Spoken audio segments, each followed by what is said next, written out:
وہ اپنی تقریروں میں دعویٰ کرتا تھا کہ رومانیہ ایک جنت ہے، لیکن لوگ روٹی کے لیے لائنوں میں لگے رہتے تھے۔ اس نے محلات ضرور بنوائے لیکن ہسپتال نہیں۔ اس کے دور میں بجلی صرف اقتدار کے ایوانوں میں آتی تھی، عوام اندھیرے میں ڈوبے رہتے تھے اور سردی میں ٹھٹھرتے تھے۔ وہ جس کو چاہتا زندان میں ڈال دیتا تھا، جس کو چاہتا تہہ تیغ کر دیتا۔ اس کے ہاتھ ہزاروں معصوم لوگوں کے خون سے رنگے ہوئے تھے۔ وہ تھا رومانیہ کا بدنام زمانہ ڈکٹیٹر نکولائے چاؤشیسکو، جس کی سزائے موت کو لائیو ٹیلی ویژن پر دکھایا گیا۔ دوستو، میرا نام محمد علی ہے اور میں حاضر ہوں ایک نئی ویڈیو کے ساتھ۔ نکولائے چاؤشیسکو 1918 میں رومانیہ میں ایک عام سے گھر میں پیدا ہوا اور ہوش سنبھالتے ہی اس نے سیاست میں قدم رکھ ڈالا۔ 1936 اور 40 میں سیاسی سرگرمیوں کی وجہ سے وہ جیل بھی گیا، لیکن دوستو دوسری جنگ عظیم کے بعد اس کے سیاسی کیریئر کو دوام ملا۔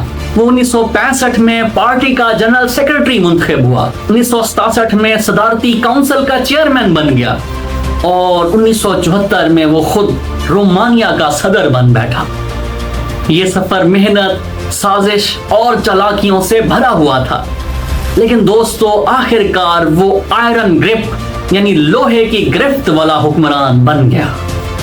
دوستو، نکولاؤ چاؤشیسکو نے اس قاطع حمل پر پابندی لگا دی، جس کے تحت خواتین کو پابند کیا گیا کہ وہ زیادہ سے زیادہ بچے پیدا کریں تاکہ رومانیہ کی گرتی ہوئی آبادی پر کنٹرول کیا جا سکے۔ لیکن اس کا نتیجہ یہ ہوا کہ خواتین غیر معیاری طریقوں سے اس قاطع حمل کرواتی رہیں، جس سے تقریباً 2.5 لاکھ خواتین کی موت ہو گئی اور جو بچے پیدا بھی ہوئے ان کو یتیم خانوں میں زندگی گزارنی پڑی۔ دوستو، نکولاؤ چاؤشیسکو نے 1981 میں پہلے چین اور بعد میں شمالی کوریا کا دورہ کیا۔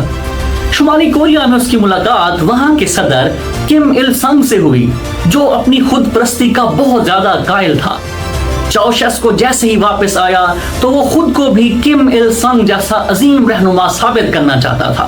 اس نے جگہ جگہ اپنی تصویریں لگوائیں، اپنے پوسٹر لگوائے اور ہر گلی محلے میں اس کے سٹیچوز نظر آتے تھے۔ ٹیلی ویژن پر ہر وقت اس کے قصیدے پڑھے جاتے، اخباروں میں سرخیوں میں اس کا نام ہوتا، حتیٰ کہ اس کی بیگم بھی سیاست میں بہت آگے آ گئی۔ ایلینا چاؤشیسکو ایک طاقتور خاتون بن گئی۔ وہ دونوں مل کر حکومت چلاتے اور ملک پر راج کرتے تھے۔ دوستو، نکولاؤ چاؤشیسکو نے بیرونی قرضے ختم کرنے کے لیے ملک کی تمام پیداوار ایکسپورٹ کر ڈالی، جس سے ملک کے اندر کھانے پینے کی اجناس کی شدید قلت ہو گئی۔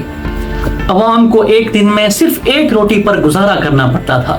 اس کے نتیجے میں ہونے والے ہر قسم کے احتجاج اور آوازوں کو دبانے کے لیے اس نے سیکیورٹیٹ کے نام سے ایک جاسوس فورس قائم کی، جس کا مقصد تمام طرح کے احتجاج کو دبانا اور اٹھنے والی آوازوں کو روک دینا تھا۔ یہ سب کچھ رومانیہ کو ایک خوفناک اور سسپینس فلم سا بنا گیا۔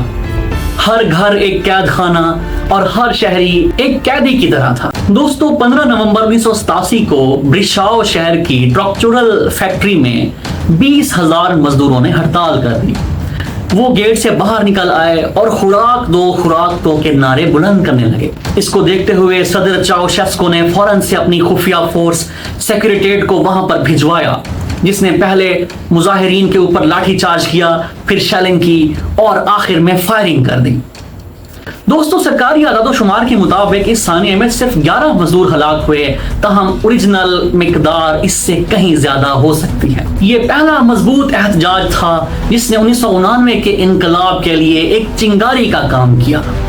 دوستو، ہر گھر میں خوف کا سما ہوتا تھا، شدید ٹھٹھرا دینے والی سردی، اس میں گیس اور بجلی کی لوڈ شیڈنگ، ٹی وی پر ہر وقت صدر کے قصیدے اور پروپیگنڈے ہوتے تھے۔ یہ روزمرہ کا رومانیہ تھا جس میں آزادی کی نہ کوئی کرن نظر آتی تھی اور نہ ہی کوئی آزادی کی آواز اٹھانے والا تھا۔ دوستو، دسمبر 1999 میں احتجاج کی چنگاریاں بھڑکیں۔ سب سے پہلے ٹیمشوارا شہر میں لوگ سڑکوں پر نکل آئے۔ انہوں نے پہلے لاٹھی چارج کا سامنا کیا، پھر شیلنگ کا اور اس کے بعد گولیوں سے زخمی بھی ہوئے، لیکن وہ رکے نہیں بلکہ آگے بڑھتے رہے۔ دوستو، 22 دسمبر 1999 کو وہ وقت آیا جب لوگ بخارسٹ کی سڑکوں پر نکل آئے۔ لاکھوں لوگوں کو سڑکوں پر دیکھ کر فوج نے بھی صدر کا ساتھ چھوڑ دیا۔